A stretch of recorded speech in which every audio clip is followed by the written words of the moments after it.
One of the most important things to remember after being sexually assaulted is to remember that it is not your fault. It is based on the actions of the perpetrator, and nothing that you did caused that to happen. Someone committed a crime against you, and the next steps after that, moving forward, will be important.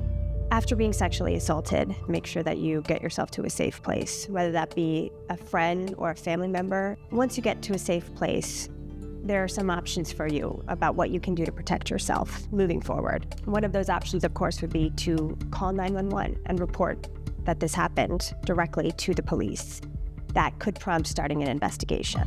Another option, an important option, is to go to the hospital to meet with a sexual assault nurse who is forensically trained to give you an exam, and you can get something called a rape kit.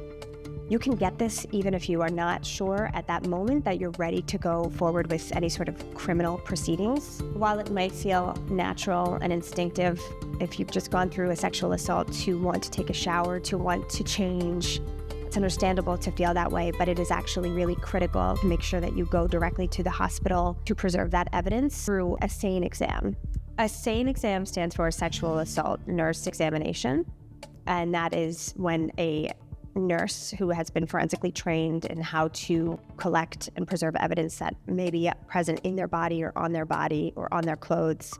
Again, that's something that, of course, is extremely personal as to whether or not somebody wants to go forward with charges. And to preserve the opportunity to do so, taking those steps initially of getting a SANE exam is going to be really important. If the sexual assault happened in the past, you can still report it to the police. There are many reasons why people don't come forward right away. For personal reasons, it is something that people need to process on their own time. There are statutes of limitations that exist both criminally and civilly, so that can certainly play a factor, but the statutes of limitations have been extended in many states, recognizing that people sometimes need time to process what happened to them.